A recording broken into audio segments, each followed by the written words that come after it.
August 1018. The air of Kyiv, as thick and heavy as molten wax, is saturated with the smell of dust, sweat, and an impending storm. A triumphal procession moves through the streets of the greatest city in Rus, past the stunned, frightened, or submissive faces of its inhabitants.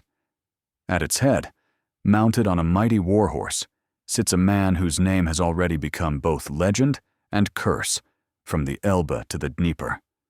Bolesław, the Polish prince, called the Brave. His retinue, clad in iron, his German and Hungarian allies, his wild, fierce pechenegs, they are all here, in the heart of enemy territory, in a city once considered impregnable. There it is, the legendary Golden Gate, a symbol of Kyiv's power and pride. And here, at this very moment, a symbolic act takes place, one that will enter the annals of history and mythology. Riding up to the gate, Bolesław draws his sword from its scabbard and strikes the gilded wood with all his might. Chroniclers would later write that a notch was left on the blade, and they would give the sword its name, Skierbiek, the notched sword, transforming it into the coronation symbol of Polish kings. This strike is more than a warrior's gesture. It is the seal of a conqueror, a mark of humiliation for the vanquished, and the apex of glory for the victor. He has achieved everything an ambitious ruler could dream of. He has crushed the army of his main rival, Yaroslav, and captured his capital, placing his puppet son-in-law, Sviatopolk, on the throne. The entire world, from the imperial court in Aachen to the cell of a monk chronicler in Novgorod, holds its breath. Bolesław has become the arbiter of Eastern Europe's fate. But at this very moment of triumph, in the glint of his eyes, the shadow of a doubt is already forming, a cold and sober calculation that completely clashes with the image of a barbarian drunk on victory. He looks upon the wealthy city, its churches, the Dnieper River, but he sees not the new capital of his empire, but merely a giant trophy and a dangerous trap. The central dramatic paradox of his life is born right here. Having conquered Kyiv, he has already decided to abandon it. And the main question, echoing through a millennium, is deafening. Why? Why would a ruler possessing such power and ambition, who spent colossal resources on a conquest, voluntarily renounce the ultimate prize? This paradox, a crown of triumph immediately cast aside, is the key to understanding not just one man, but an entire era, born of fire and chaos. To understand why he left, we must first see the world that created him. At the dawn of the 11th century, Europe was a giant, churning chessboard, where the pieces of kings, princes, and bishops moved in a complex and deadly game. It was a world barely recovered from the terror of the end of times, expected in the year 1000, now throwing itself with renewed energy into a vortex of wars, intrigues, and creation. To the west loomed a colossus, the Holy Roman Empire of the German nation, heir to Charlemagne, which saw itself as the center of the Christian world and looked upon the newly converted Slavic peoples as its vassals, to be either subjugated or Germanized. To the southeast, the Byzantine Empire, though in its twilight years, still shone with purple and gold, the guardian of Roman heritage and Orthodox Christianity, extending its cultural and religious tentacles toward the lands of Rus. Squeezed between these two titans, a new third force was being born, the world of young Slavic states, Poland, Bohemia, and Hungary. Their rulers balanced on a knife's edge, adopting Christianity from Rome to gain legitimacy in the eyes of the West, while fiercely fighting for their independence from imperial ambitions.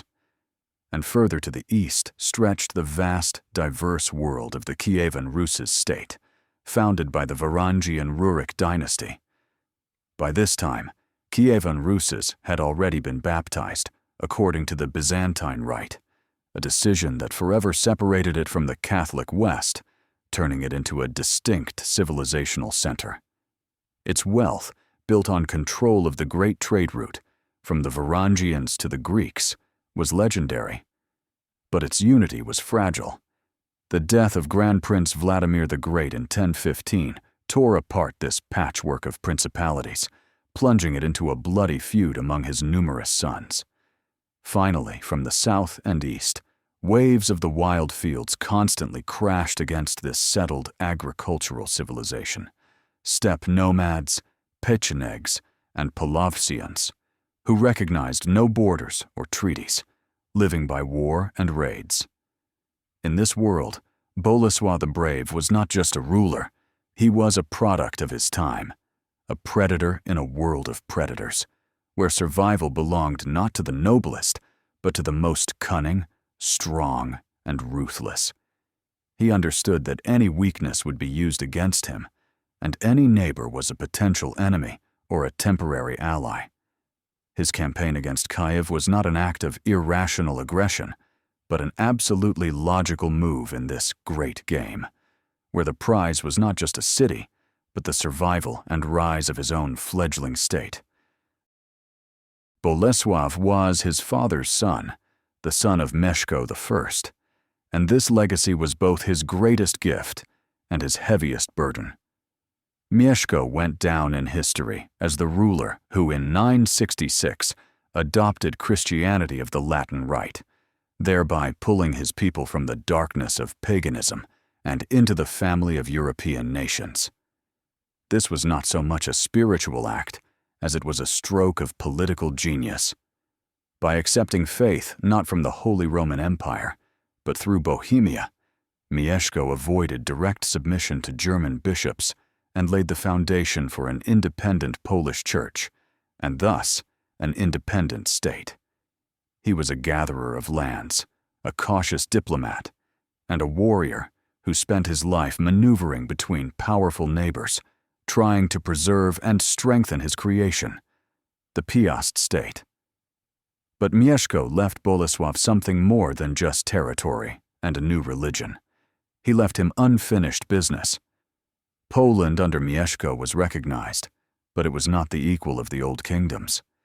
It was still seen in imperial circles as a semi-barbaric entity on the eastern frontier, at best serving as a buffer against pagans and nomads.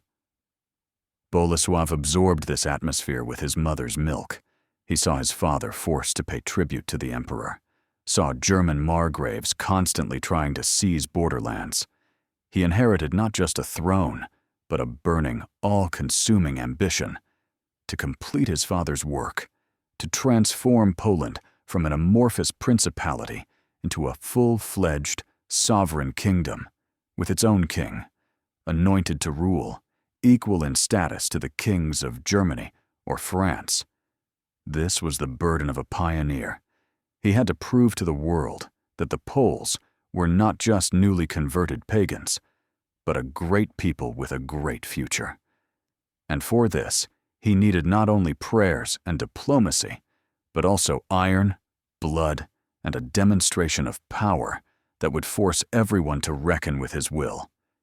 Every step he took, every campaign, every alliance forged or treaty broken, was subordinated to this single goal. He looked at the map of Europe not as a prince merely wishing to expand his domains, but as an architect building the edifice of a great power. And in this grand project, the campaign against the rich but strife-torn city of Kyiv was to become the cornerstone, the foundation for a future royal throne. The pivotal moment that perhaps turned a vague ambition into the clear, conscious goal of Bolesław's life occurred in the year 1000 in Gniezno, the first capital of Poland. This event was so unique and symbolically charged that contemporaries and descendants saw in it something mystical, almost prophetic. The young and idealistic Holy Roman Emperor Otto III, obsessed with the idea of creating a universal Christian empire that would include Rome, Gaul, Germany, and the Slavic lands as equal parts, made a pilgrimage to the relics of his friend, Saint Adalbert, who had been brutally murdered by pagan Prussians. Bolesław organized the meeting with truly imperial splendor. The road before the emperor was carpeted with expensive fabrics. He was greeted by orderly ranks of warriors, the gleam of their weapons, and gold dazzling the eye. This was not the plea of a vassal, but a demonstration of power by an equal partner. Stunned by what he saw, and overcome with religious ecstasy at the saint's tomb, Otto III made an unprecedented gesture. As the chronicler Thietmar of Merseburg attests, the emperor removed his imperial diadem from his own head and placed it upon Bolesław's as a sign of friendship and alliance. He also presented him with a replica of the Spear of Destiny, one of Christianity's greatest relics. Legally, this was not a coronation, but symbolically, it was something far greater. It was a public recognition of Bolesław not merely as a prince, but as a ruler of the highest rank, a brother and collaborator with the emperor himself in the task of building a Christian republic. For Bolesław, this moment was the point of no return. He had felt the weight of a crown on his head, if only for a few moments. He saw himself not as a tributary, but as one of the pillars of Europe. The Gniezno summit became his personal prophecy, his guiding star. However, Otto III's dreams were not to be. He died shortly thereafter, and his successor, Henry II, was a pragmatist who saw Bolesław not as an ally, but as a dangerous competitor. But the seed had been planted. The thirst for a crown, fueled by the memory of that day in Gniezno, became Bolesław's main driving force. He would seek this recognition at any cost, and if it could not be obtained through friendship with the empire, he would seize it by force, proving his right to the crown by the gleam of his sword and the scale of his conquests. The Kyiv campaign would become the loudest argument in this dispute. However, a character capable of such great deeds is rarely forged in warmth and serenity. Bolesław's path to absolute power was cruel and bloody, and he learned his first lessons in ruthlessness not on battlefields against foreigners, but within the walls of his own palace, in a struggle against his own family.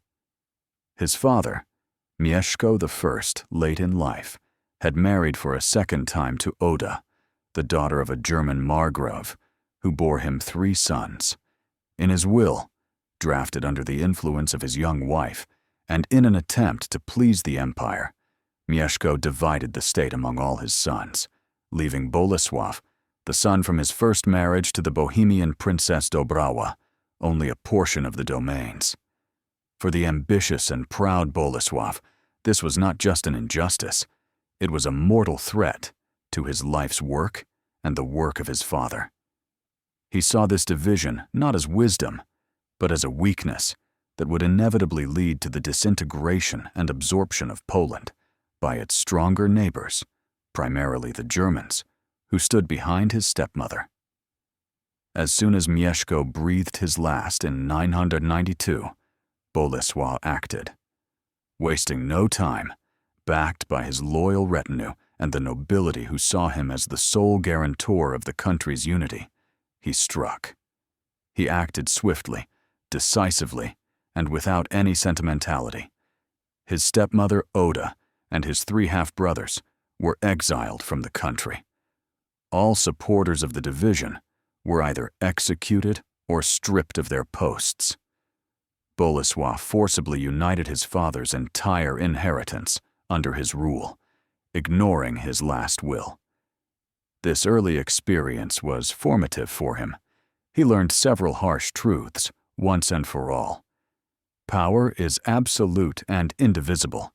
In the struggle for the throne, family is not a support, but the main source of danger. Mercy towards rivals is not a virtue, but a fatal mistake that will cost you your head. And finally, legitimacy granted by wills and treaties is nothing compared to legitimacy won by the sword. This tempering in the crucible of internecine Struggle forged in him the steel spine that allowed him to later withstand decades of wars with a powerful empire and to embark on adventures like the Kyiv campaign. He was not afraid to take risks and spill blood because he knew the price of defeat was not just the loss of territory, but complete oblivion and death. Having seized power in Poland, Bolesław immediately faced the main challenge of his reign: relations with the Holy Roman Empire. After the death of his friend and patron Otto III, the imperial throne was taken by Henry II, his complete opposite. Henry was a cold, calculating pragmatist who did not share his predecessor's dreams of a universal empire of equal peoples. He saw Bolesław's growing power as a direct threat to imperial interests in the East, and sought to return Poland to the status of a vassal state. What followed was not just a series of border conflicts, but a true war between two titans, lasting with interruptions for nearly 15 years, from 1003 to 1018. It was a grueling, bloody struggle in which both sides used the full arsenal of available means: major military campaigns, devastating raids, political assassinations, betrayals, and complex diplomatic intrigues. In this struggle, Bolesław proved himself not only as a brave warrior, personally leading his retinue into battle, but also as a brilliant politician. He skillfully exploited internal strife within the empire, forming alliances with rebellious German feudal lords. He was not afraid to enter into alliances with the pagan Lutici, setting them against imperial lands, a move that shocked the Christian world, but was extremely effective. In this war, he captured and held strategically important territories: Lusatia, Milsko, and Moravia, and for a short time even became the Prince of Bohemia, throwing a direct challenge to the emperor. This endless war became a harsh school for Poland. It turned the Polish army into one of the most capable in Europe. It taught Bolesław to trust no one, to rely only on his own strength, and to always be ready for a stab in the back. And most importantly, it constantly kept him on edge, not allowing him to be distracted from his western borders for long. Even as he stood at the gates of Kyiv in 1018, the shadow of Emperor Henry II was invisibly standing behind him. The Peace of Bautzen, concluded in that same year, which ended this epic struggle, was more of a truce than a final peace. Bolesław understood this perfectly. A prolonged stay in Kyiv, thousands of kilometers from his western frontiers, would have been suicidal. Henry would not have missed such a chance to deliver a crushing blow to a weakened Poland. Behind all of Bolesław's great deeds, conquests, and political intrigues lay one all-consuming passion: his inner demon and his guiding star, the thirst for a royal crown. In the hierarchy of the medieval world, a title held immense, almost sacred significance. To be a prince or a duke, even a very powerful one, meant being a step below. A prince ruled by right of inheritance or force of arms, but his power was essentially secular. A king, however, was God's anointed. His authority was sanctified by the Church, by the Pope himself. A king was the equal of other kings. He belonged to the elite club of legitimate European monarchs. For Bolesław, the ruler of a state that had only recently been pagan and was still perceived by many as young and barbaric, obtaining the royal title was a matter not only of personal vanity, but of his country's survival and prosperity. The crown would be the ultimate confirmation of Poland's sovereignty, its final emergence from the shadow of the Holy Roman Empire. It would elevate his own status and that of his dynasty to an unattainable height, making his descendants legitimate rulers in the eyes of the entire Christian world. This idée fixe defined his entire foreign policy. The meeting with Otto III in Gniezno had planted this spark in his soul.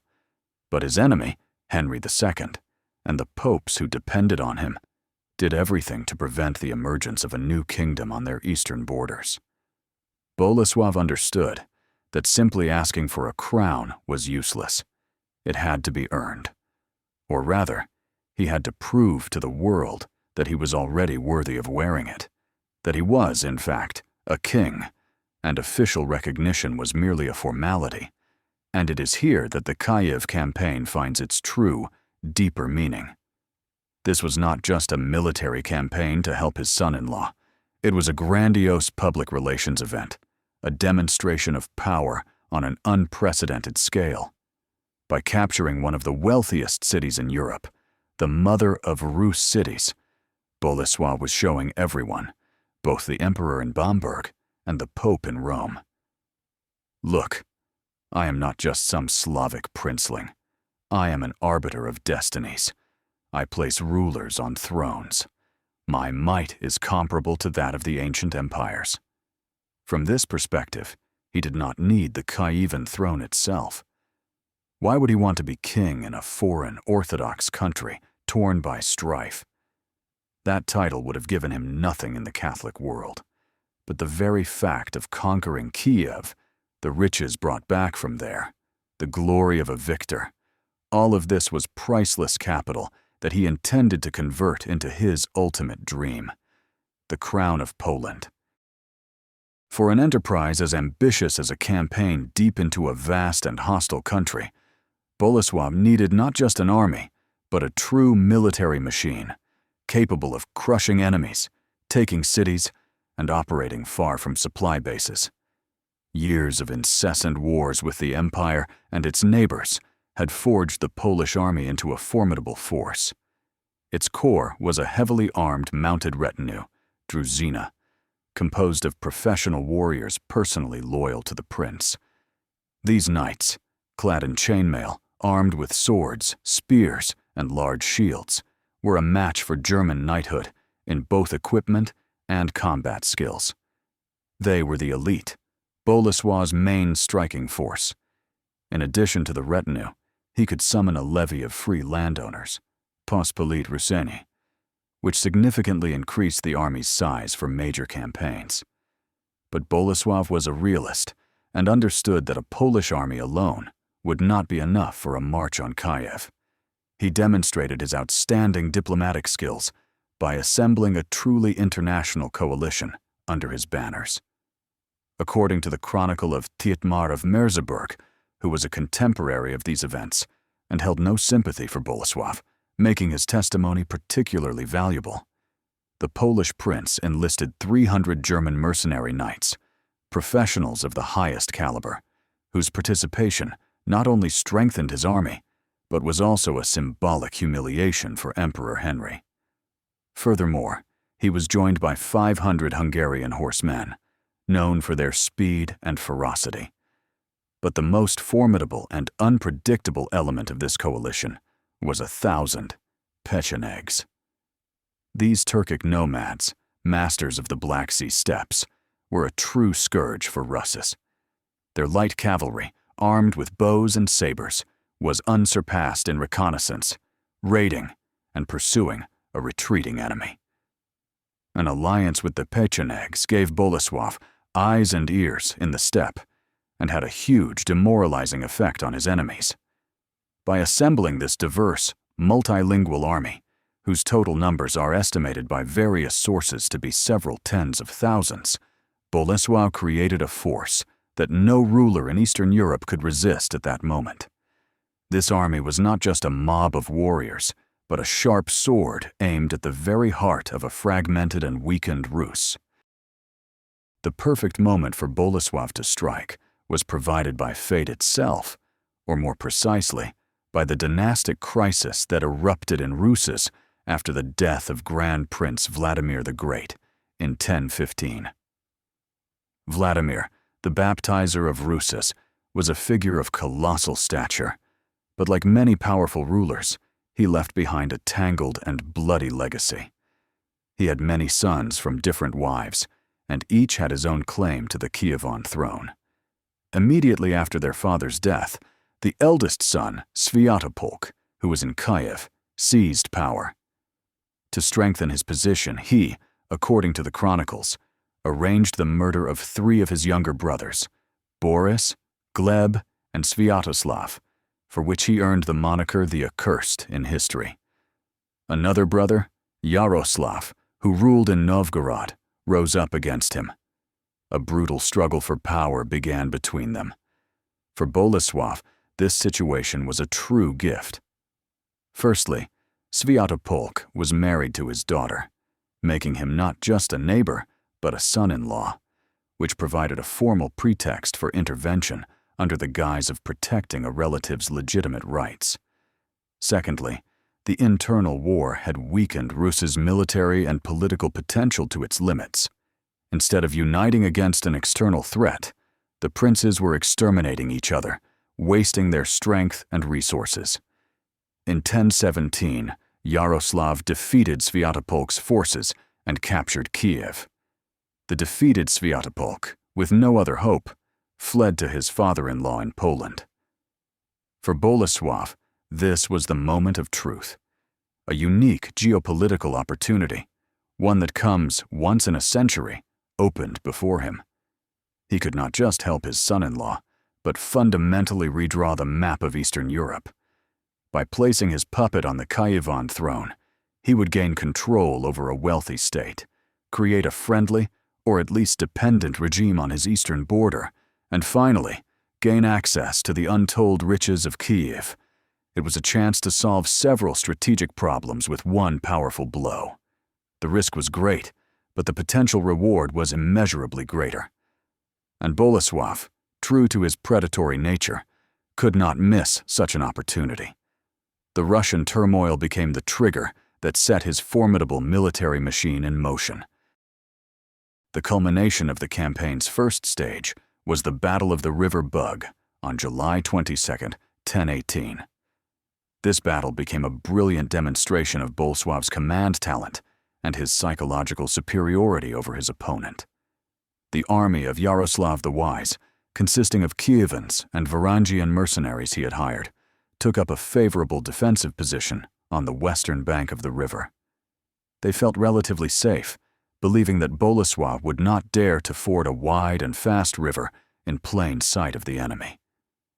According to the military science of the time, one was expected to first find a ford, organize a crossing, form up the troops, and only then begin the battle.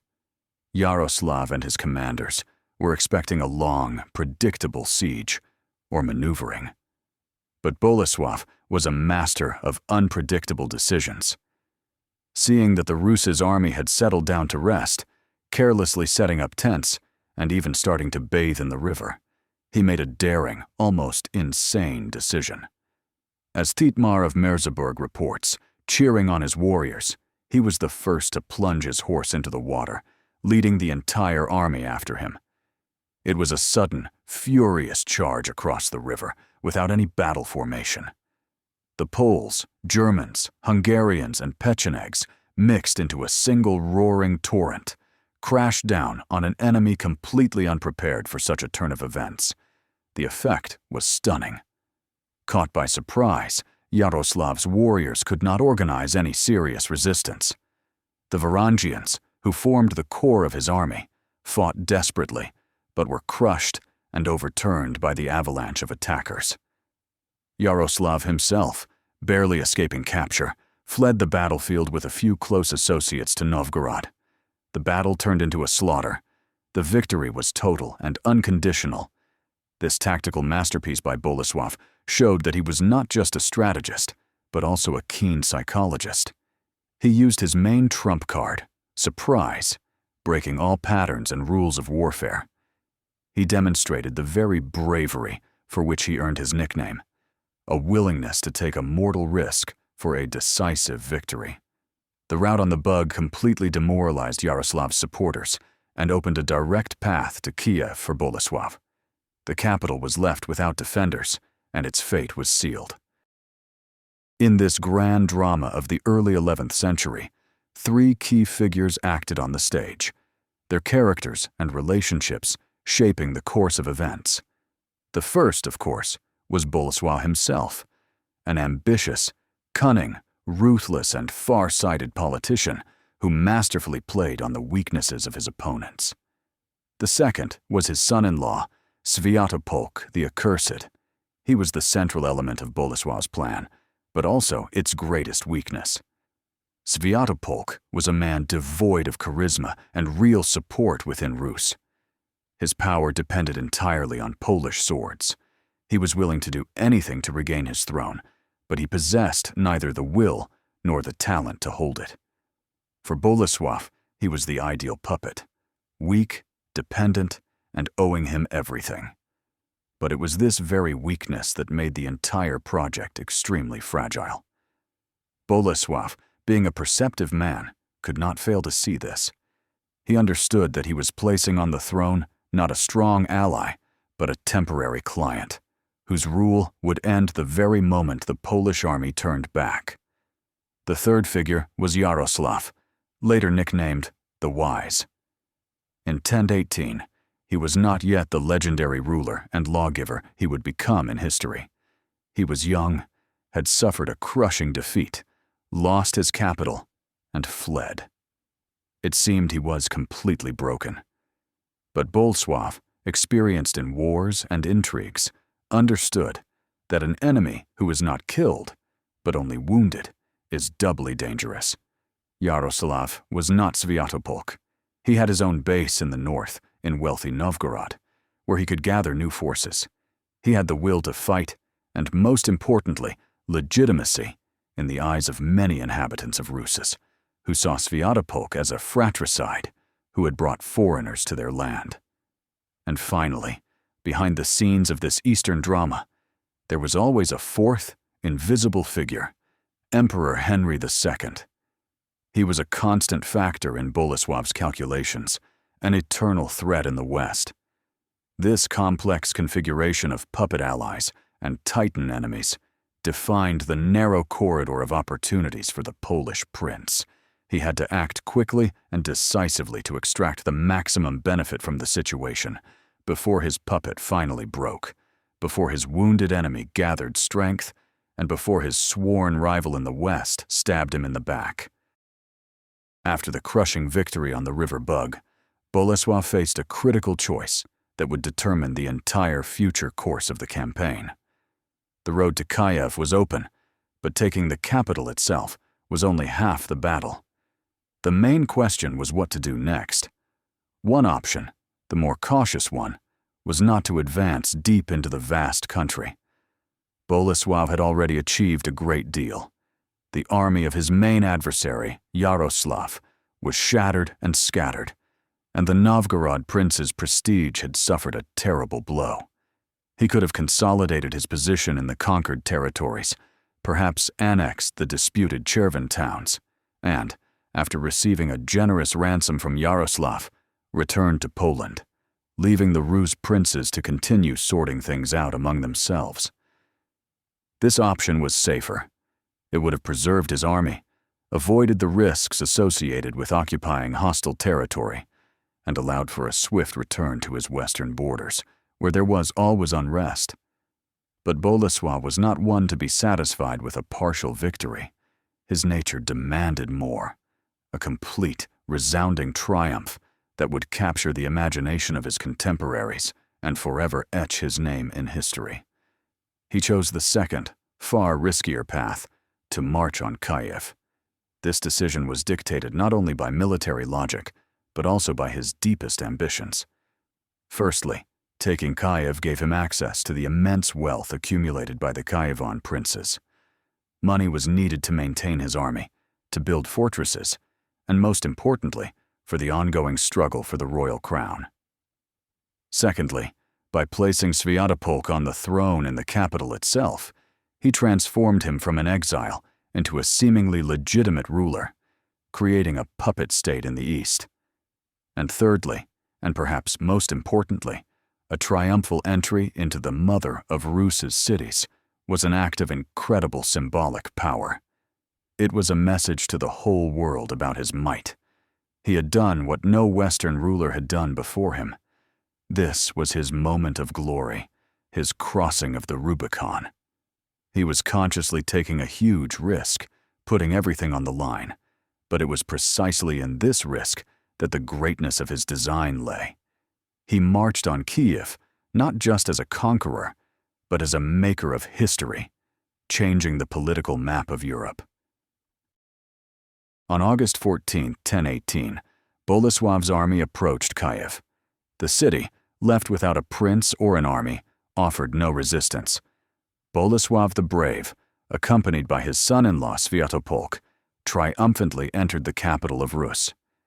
This moment became the absolute zenith of his power, the pinnacle of his military and political career. Here, in the heart of a foreign land, he felt himself to be the complete master of the situation. It is with this event that popular lore and later chronicles have associated the beautiful legend of the sword, Szczerbiec. Riding up to the main golden gate of the city, Bolesław, in a fit of triumph, struck it with his sword, and a notch, a szczerba, was allegedly left on the blade. Historians today consider this story a later invention. The Golden Gate, as we know it, was built under Yaroslav the Wise after these events, and archaeological finds of swords from that era show they were too valuable and fragile for such symbolic gestures. But the legend is more important than the fact, because it perfectly captures the essence of what happened. This strike, whether real or imagined, became a symbol of subjugation, a sign that the ancient and proud capital had bowed to the will of the Polish prince. For Bolesław, this was a moment of hubris in the ancient Greek sense of the word, a moment when a mortal achieves such greatness that he seems to challenge the gods themselves. He, the ruler of a state that was pagan just half a century ago, now controlled the destiny of a vast Orthodox empire. He had humiliated his main rival, Yaroslav, capturing not only his throne, but also his family. Yaroslav's sisters were taken captive in Kyiv. The wealth that met his eyes in Kyiv's churches and princely chambers exceeded all expectations. At that moment, he must have felt omnipotent, equal to the great emperors of the past. But, as is often the case, it is at the peak of success that the most far-sighted rulers begin to think about the future and see the dangers hidden behind the glitter of victory. The intoxication of triumph quickly faded, giving way to cold calculation. And that calculation told him that holding on to what he had achieved would be immeasurably harder than conquering it. The euphoria of an easy victory quickly gave way to the harsh reality of occupation. Kyiv was a huge city, and all of Rus's was a vast country. Controlling this territory with the forces of a single, albeit large, army was impossible. The first and most acute problem was logistics. Bolesław's enormous multinational army, numbering tens of thousands of warriors and even more horses, required daily sustenance. Kyiv's own reserves were rapidly dwindling. Foraging expeditions had to be organized, which were essentially legalized looting of the surrounding villages and towns. This inevitably provoked the hatred of the local population. What had at first been passive submission began to change into sullen resistance. To hold key points and maintain a semblance of order, Bolesław had to disperse his forces, stationing garrisons in various towns. This weakened his main army and made smaller detachments vulnerable to guerrilla attacks. Arson, night raids, and the murder of tribute collectors began. The chronicles report that Bolesław was forced to order his warriors to be constantly on high alert, which attests to the high level of tension. The triumph was turning into a tedious and dangerous police operation in hostile territory. Internal problems added to this. His army was composed of different peoples with different interests. The German and Hungarian mercenaries had come for plunder, and having received it, they wanted to return home as soon as possible, not to participate in a prolonged occupation.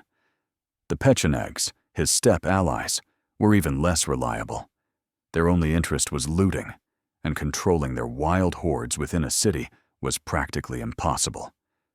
They were useful in the open field, but as an occupying force, they were more of a problem than a help. Bolesław, as an experienced commander, saw these first cracks in the monolith of his power. He understood that time was working against him. The longer his army remained in Kyiv, the more it lost its combat effectiveness, dwindling from disease, desertion, and constant skirmishes, and the stronger the hatred of the populace grew, preparing the ground for a future uprising. Formally, Bolesław had accomplished his mission. He had driven out the usurper Yaroslav and restored the throne to the legitimate ruler, Świętopolk. The ceremony of his son-in-law's enthronement in Kyiv became the central political act of his stay in the city. But this act was pure theater, and its director, Bolesław, was fully aware of its falsity. He saw that Świętopolk enjoyed no support among either the Kievan nobility or the common people. To everyone, he was not a liberator, but a traitor who had brought foreign invaders and savage nomads to Rus. His authority was an illusion. It extended no further than the walls guarded by Polish soldiers. Every day spent in Kyiv made it clearer to Bolesław that he had placed not a strong ally on the throne, but a political corpse. Świętopolk was incapable of governing the country, incapable of collecting taxes, incapable of forming a loyal army. He was completely dependent on his father-in-law, and this dependency made him useless as a long-term partner. This fateful act of enthroning Świętopolk essentially started a countdown for Bolesław himself. He had put himself in an impossible position. To maintain his puppet's power, he would have to leave a significant Polish garrison in Kyiv, which would be tantamount to its slow demise, surrounded by a hostile population. Or he would have to stay himself, but that would mean getting bogged down in an endless war on foreign soil, thousands of kilometers from Poland, leaving his own state defenseless. Bolesław realized that he had fallen into a strategic trap of his own making. His plan to create a dependent buffer state in the east was collapsing before his eyes because its key figure, Świętopolk, had proven to be completely inept. It was at this moment, looking at his weak and unloved son-in-law sitting on the great Kievan throne, that Bolesław finally understood. It was impossible to hold Kyiv, and if so, he had to extract the maximum benefit from the situation as quickly as possible and leave before triumph turned into catastrophe. Having realized the impossibility of directly ruling Rus, Bolesław switched to an alternative, much more subtle and far-sighted strategy, the puppeteer's gambit. His ultimate goal was not the annexation of Rus's lands to Poland, but ensuring the security and prosperity of his own kingdom. From this perspective, a strong, united, and hostile Rus to the east was a constant threat. But a weak, fragmented Rus, mired in internal strife and ruled by a dependent prince, was the ideal neighbor. Therefore, Bolesław had no need to sit on the Kievan throne himself. That would have been a fatal mistake. By becoming the Grand Prince of Kyiv, he would have inherited all the problems of this vast country. The struggle with other claimant princes, the defense of the southern borders against nomads, and the governance of a diverse, Orthodox population that would never have accepted him, a Catholic. He would have transformed from a Polish prince into a Rus one, and this would have completely destroyed his main life's project, the building of a strong Polish kingdom. It was far more advantageous to remain behind the scenes, pulling the strings. By placing Świętopolk on the throne, he believed he was creating a perfect buffer. Świętopolk, owing his throne to him, would, firstly, guarantee peace on Poland's eastern border. Secondly, he would be forced to pay tribute or provide military aid, which would strengthen Bolesław's economic and military potential. Thirdly, the very fact of his dependence on Polish support would prevent him from pursuing an aggressive foreign policy. Bolesław was playing a long game. He was sowing chaos and turmoil to weaken his main eastern neighbor for decades to come. Even if Sviatopolk did not hold on to power, the very fact of this bloody internecine war, exacerbated by foreign invasion, would inflict colossal damage on the unity and power of the Kiev and Rus' state. Thus, leaving Kyiv was not a retreat, but part of this cunning plan. He had done his job, he had struck a blow, placed his piece on the board, and was now withdrawing to a safe distance to watch his rivals destroy each other. It was a cynical, yet utterly pragmatic policy, worthy of Machiavelli several centuries before his time. While Bolesław was in Kyiv, solving the complex tasks of governing an occupied city, events were unfolding in the north, in Novgorod, that posed a mortal threat to him. His enemy, Yaroslav, was not broken by the defeat on the Bug. He demonstrated the very resilience and will that would later earn him the nickname the Wise. Upon reaching his patrimonial city of Novgorod, he initially fell into despair and, according to the Chronicle, was preparing to flee across the sea to Scandinavia, the homeland of his Varangian ancestors. But here, the Novgorodians themselves intervened. They showed amazing loyalty and foresight. The city's elite and common people gathered at a council, a vesh, and declared to their prince, "We do not want you to leave us. We are ready to fight for you still." They destroyed the boats on which Yaroslav intended to escape and began to collect money for a new army. This episode shows that Yaroslav, unlike Sviatopolk, had a real social base, the support of the people. With the funds raised, he was able to hire a new retinue of fresh Varangians from across the sea, eager for glory and plunder, led by a konung named Yakun the Blind. News of this inevitably reached Bolesław. His intelligence could not have failed to report that the ghost from the north was taking on flesh and blood. The outlook was changing rapidly. This was no longer just a police operation in Kyiv, but the prelude to a new, major war. Yaroslav, relying on the resources of wealthy Novgorod and reinforced with fresh Varangian swords, was preparing a campaign of revenge.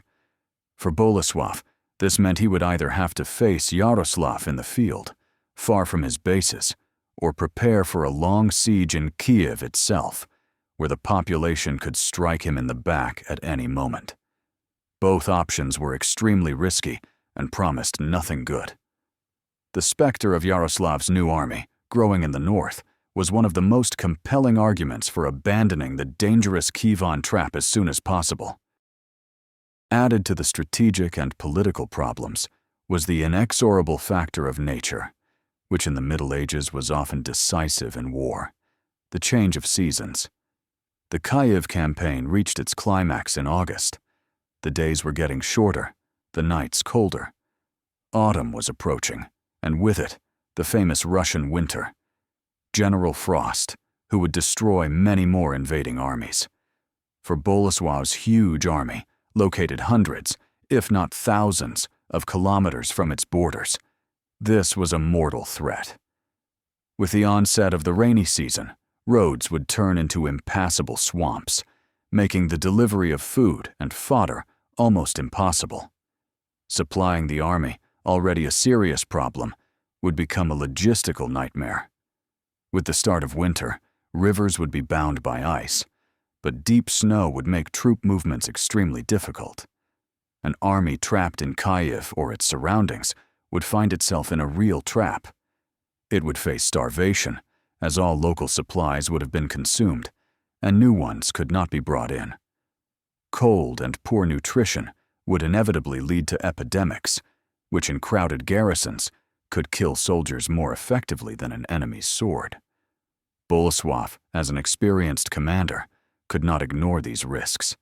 He had been at war his whole life and knew well what a winter campaign entailed.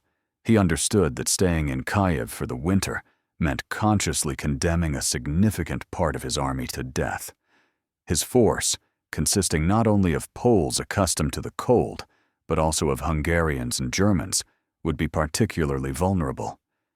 This relentless natural calendar set him a strict deadline. He had only a few months at best before the onset of severe cold to finish his business and begin the withdrawal. Any delay was fatal. Thus, the decision to leave Kyiv was dictated not only by high strategy, but also by a basic instinct for self-preservation. He had to lead his army out before the Russian winter slammed its icy door shut behind him.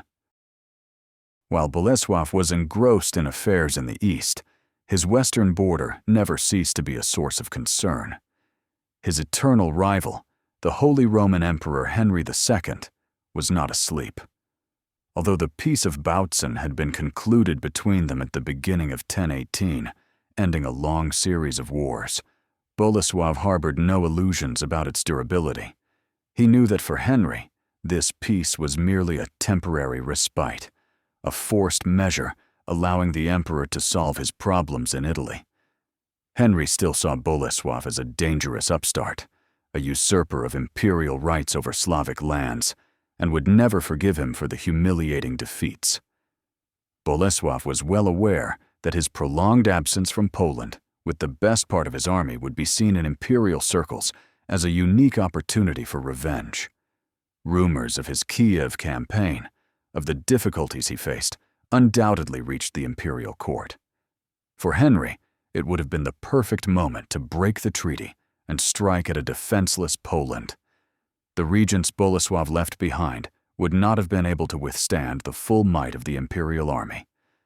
Bogged down in Kievan affairs, Bolesław risked losing everything he had built over decades of hard struggle. His main creation, his kingdom, was his absolute priority. Kyiv, for all its glory and wealth, was merely a secondary theater of operations. The main front for him was always in the west. Therefore, he could not afford the luxury of a long occupation of Rus. Every day spent in Kyiv increased the risk of a sudden attack from the empire. This constant threat hung over him like the sword of Damocles and forced him to hurry. He had to return to Poland as soon as possible to cool hot heads at the imperial court with his presence and demonstrate that his country was still well protected. The strategic necessity of securing his western flank was perhaps the most compelling reason that forced him to abandon the idea of remaining on the Kievan throne.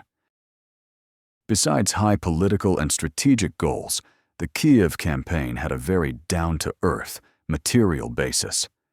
War in the Middle Ages was not only politics, but also business. Maintaining a large army, especially mercenaries, cost a huge amount of money. And the best way to cover expenses and make a profit was through plunder. In the 11th century, Kyiv was one of the richest trading hubs in Europe. Caravans carrying silk and spices from the east, furs and wax from the north, and wine and luxury goods from Byzantium passed through it. Over a century, colossal treasures had been accumulated in its churches and princely chambers. For Bolesław and his warriors, this wealth was as important a goal as the Kievan throne itself. And he achieved this goal in full. Upon entering the city, he immediately seized the entire princely treasury, which Yaroslav had not had time to evacuate in his haste. Valuables were confiscated from rich merchants and boyars. As the chronicler reports, Bolesław took the property and sisters of Yaroslav and took his stepmother, Anastasia, for himself. Besides gold, silver, and jewels, people were of immense value. Bolesław took a huge number of captives back to Poland with him.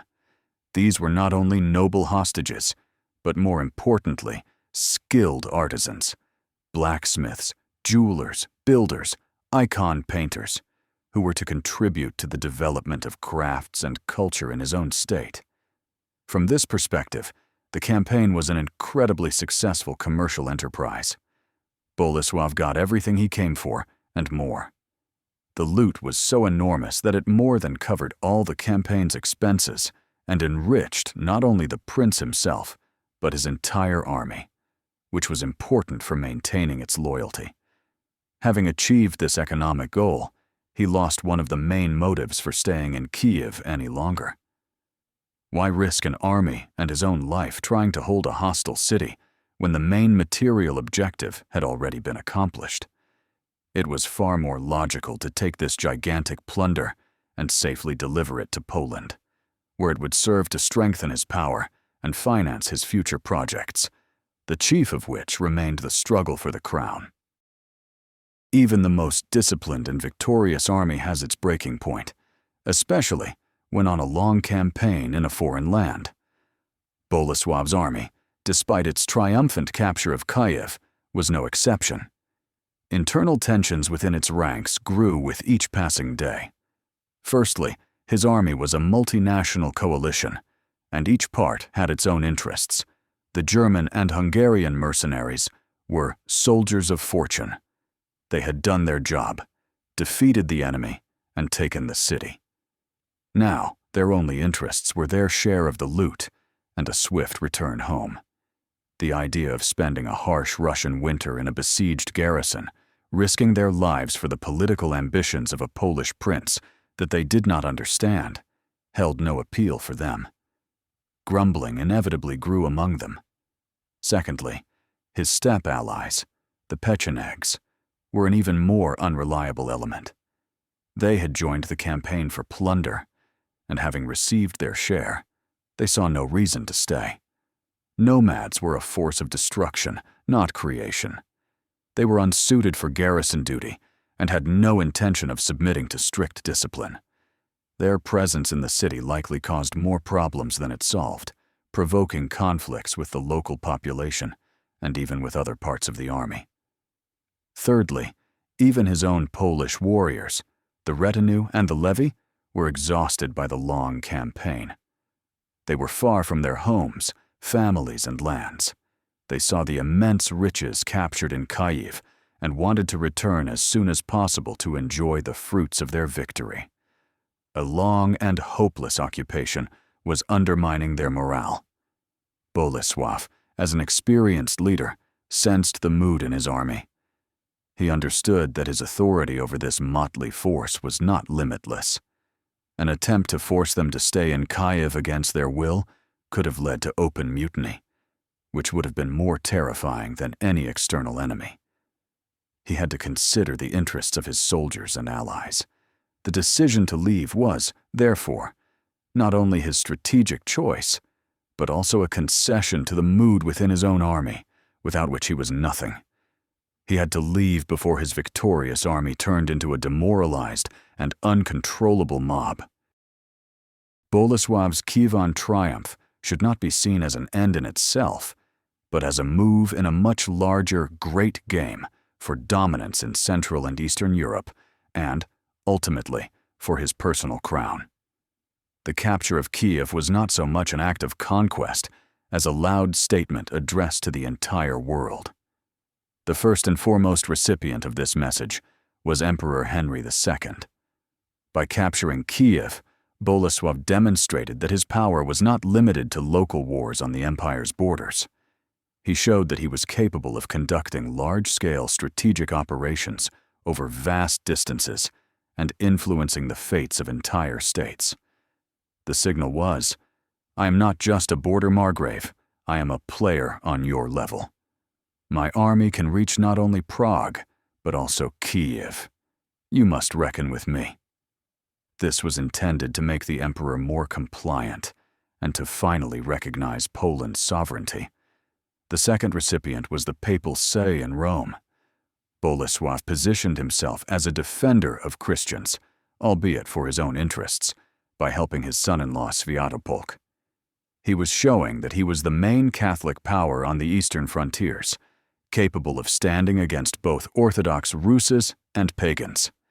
This was a weighty argument in his long struggle to obtain the royal title, which only the Pope could grant. He was, in effect, saying to Rome, "Who, if not I, is worthy of being king in these lands, bringing the light of the true faith?" Thus, Kyiv became a bargaining chip in his grand diplomatic game. The city itself, the throne itself, was not as important to him as the political capital gained from the fact of its conquest. He used this fact to raise his stakes in the dialogue with the main power centers of the world at that time. By renouncing the Kievan throne, he did not lose this capital. On the contrary, he acted like a wise player who, after winning a large pot, leaves the table rather than risking it all in the next dubious hand. The glory of being the conqueror of Kyiv remained with him, and this glory was a far more valuable asset than the city itself. Despite all of Bolesław's strategic calculations, the immediate impetus for his departure from Kyiv was likely specific events that made a continued stay in the city impossible. Although different chronicles describe these events differently, the general picture is clear.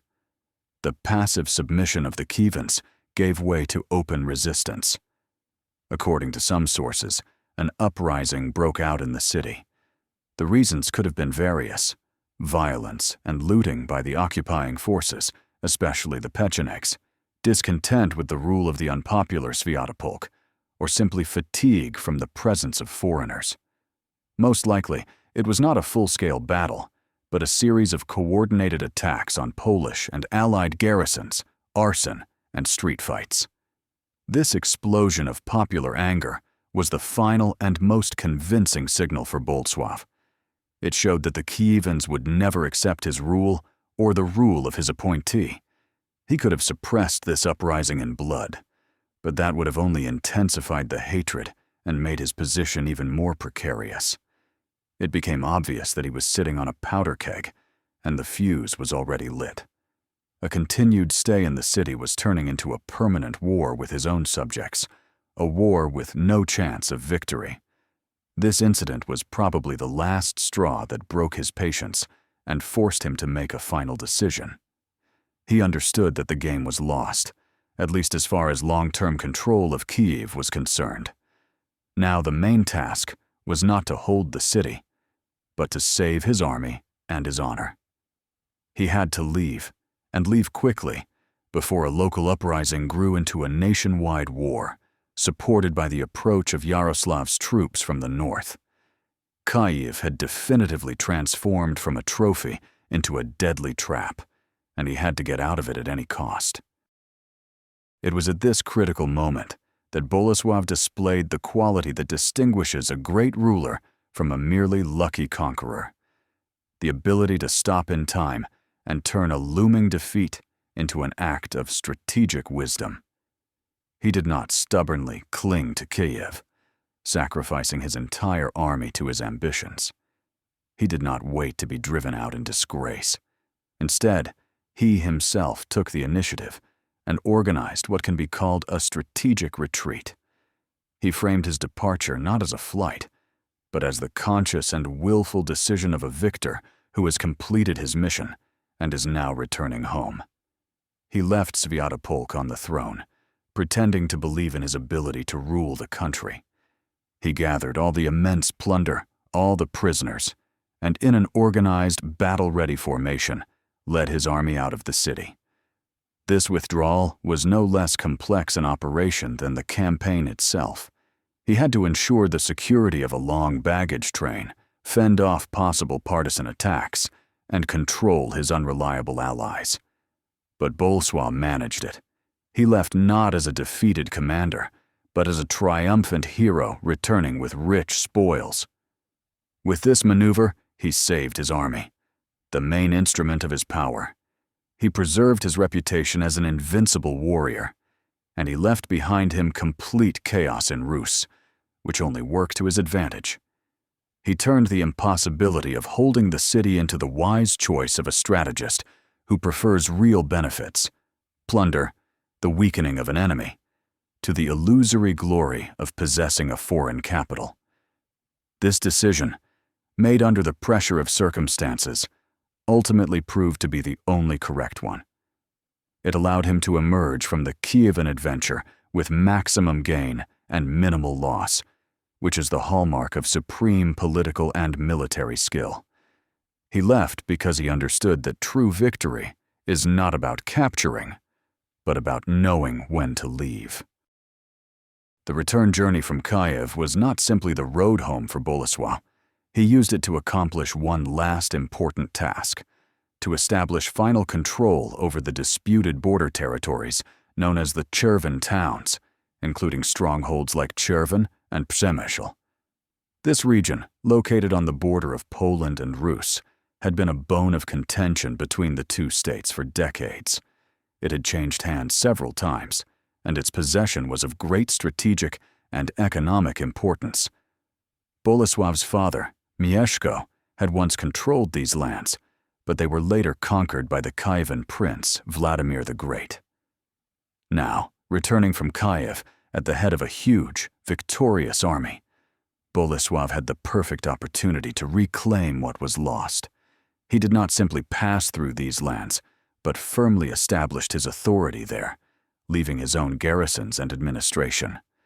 This act was of immense significance. Unlike the ephemeral control over Kyiv, this was a real territorial acquisition that would remain part of the Polish state for a long time. It was the material embodiment of his victory, something that could be seen on a map. Thus, even in retreat, Bolesław continued to conquer.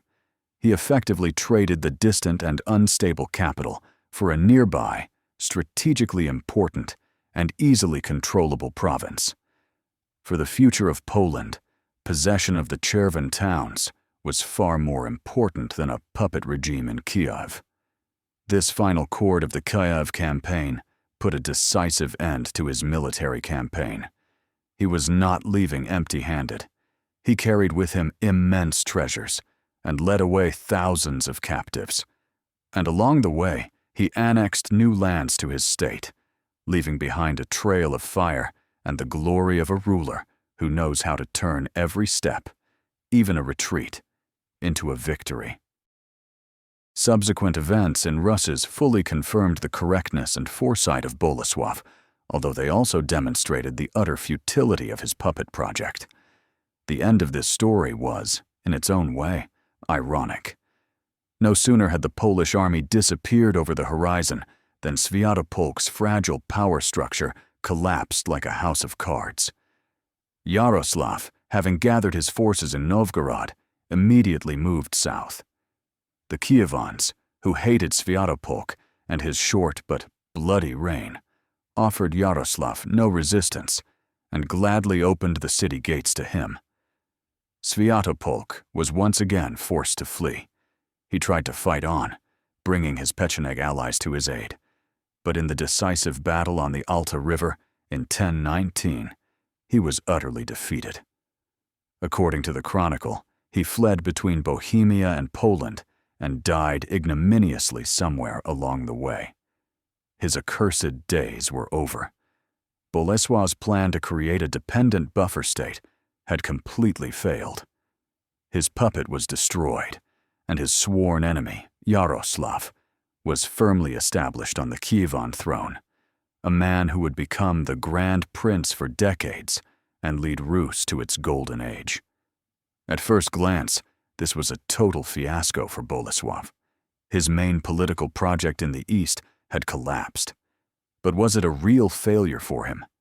From another, more cynical perspective, he still came out ahead. Yes, he did not get a dependent neighbor.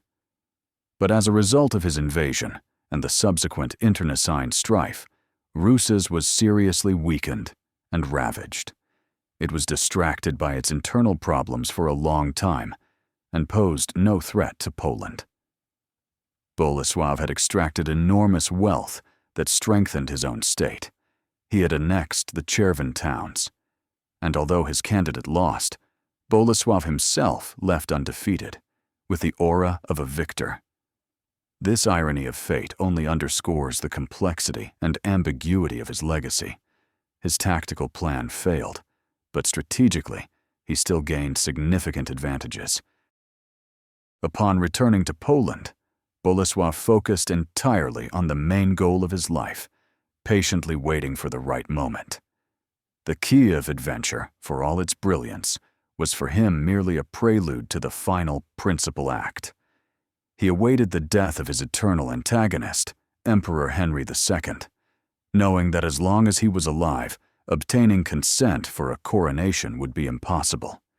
And fate gave him that chance. In 1024, Henry II died. A period of interregnum and struggle for the throne began in the empire, and the new emperor, Conrad II, had no time for Polish affairs. At the same time in Rome, John XIX ascended to the papal throne, and he was more compliant than his predecessors. Bolesław immediately seized this window of opportunity. He acted with the same lightning decisiveness with which he had attacked on the Bug. He sent envoys to Rome, backing his request with generous gifts, and without waiting for the emperor's official consent, he received permission from the Pope.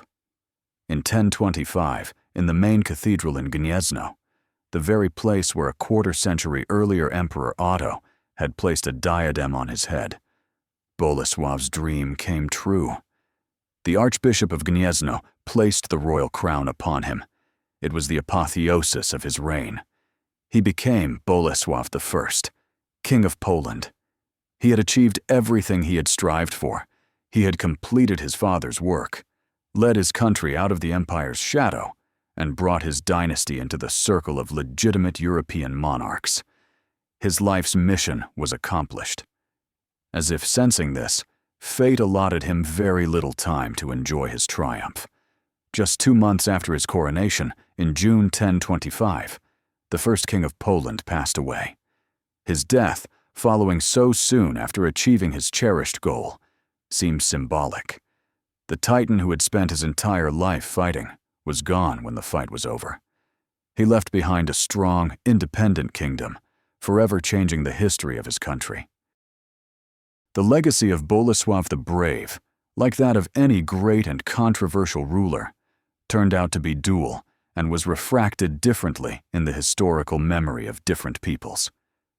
For Poland, he was and remains one of the key figures in the national pantheon, a true founding father of the kingdom. He is remembered as the Brave, an epithet given to him in his lifetime, which perfectly reflects his martial valor and indomitable spirit. In Polish historiography, he is a wise statesman, a unifier of lands, a defender of sovereignty, who was not afraid to challenge the mighty Holy Roman Empire. His coronation in Gniezno is seen as a turning point in the country's history, its final assertion on the map of Europe. The Kyiv campaign, in this context, is viewed as a brilliant military operation, a demonstration of the power of the young Polish state, and his renunciation of the Kievan throne as a manifestation of strategic wisdom. The legendary sword, Szczerbiec, with which he supposedly struck the Golden Gate, served for centuries as the coronation sword of Polish monarchs, symbolizing the continuity of power and military glory. His image appears completely different in the historical memory of the Eastern Slavs, Russians, Ukrainians, and Belarusians. Here, he is cast in an entirely different light, not as a builder, but as a foreign invader, an aggressor, an interventionist. The chronicles, primarily the Primary Chronicle, portray him as a cunning and cruel enemy who exploited Russian internecine strife for his own selfish ends. His campaign brought ruin and death to Russia. He brought with him the pagan Pechenegs, who plundered and killed Orthodox Christians. He supported the fratricide Sviatopolk, the accursed. In this narrative, Bolesław is a villain, a symbol of the external threat from the West, the first in a long line of those who tried to subjugate the lands of Rus. This duality of perception, where the same man is a national hero to some and an invader to others, is a vivid example of how history is written by the victors and how national myths shape diametrically opposed views of the same events. Now, having traced the entire path of Bolesław, from his first steps to power to his triumph in Kyiv and coronation in Gniezno, we can give a final and comprehensive answer to the main question posed by the paradox of his greatest victory. Why, having captured Kyiv, did he not remain on its throne? He did not stay because the Kyivan throne was never his true goal. It was merely a stepping stone for him, a dramatic gesture, a powerful tool to achieve a completely different, far more important and personal objective: the crown of Poland. To stay in Kyiv would have meant strategic suicide. It would have meant getting bogged down in an endless internal war in a foreign, hostile, Orthodox land, fending off claimants like Yaroslav and constantly suppressing rebellions. It would have meant facing the logistical nightmare of supplying an army and surviving a Russian winter that could have destroyed his forces. It would have meant exposing his own country to attack, leaving it defenseless against the eternal threat from the Holy Roman Empire. Finally, it would have meant abandoning his dream of becoming a king in the Catholic world, trading it for the dubious and unrecognized title of the ruler of Rus. Bolesław was too intelligent and pragmatic for such an irrational move. He acted not as a romantic conqueror, but as a cold and calculating politician. He took from the Kyiv campaign everything he could. He defeated and weakened his main eastern competitor, seized immense wealth to strengthen his treasury, annexed the strategically important Cherven towns, and gained great fame and political capital that could be used in the diplomatic game. Having taken all this, he wisely renounced the main prize, which was in fact not a prize, but a trap. He exchanged the illusory prospect of ruling a vast but foreign empire for the real, tangible, and world-recognized crown of his own kingdom. Herein lies the solution to his paradox. He left Kyiv precisely so that he could become a king. The story of Bolesław the Brave and his Kyiv campaign is not just a tale of medieval wars and the ambitions of one ruler. It is a universal parable about the nature of power, the difference between tactics and strategy, and how sometimes the greatest wisdom lies not in taking, but in knowing when to let go. Bolesław teaches us an eternal lesson about the art of the possible. He was not an obsessed maniac seeking to conquer the world. He was a pragmatist to the core, who clearly recognized the limits of his strength and the boundaries of his capabilities. He understood that true victory is not about seizing the maximum amount of territory, but about achieving one's key, long-term goals with minimal costs. His main life project was the creation of a strong, independent, recognized kingdom of Poland. Everything else, including the fate of Rus, was merely a means to that end. He captured Kyiv because, at that specific moment in history, he had the strength and opportunity to do so. It was a brilliant tactical move that brought him fame and fortune. But he left Kyiv because he was wise enough to understand that holding the city was a strategic dead end that would lead him to disaster and destroy his life's work. This decision revealed not weakness, but the greatest strength, the power of reason, capable of curbing one's own pride and the intoxication of victory. History often remembers those who conquered empires, but even more respect is due to those who, standing at the top of the world, found the courage to say enough and turn back to strengthen their own home. Herein lies the enduring lesson of Bolesław the Brave. True power is not control over others, but above all, control over one's own ambitions.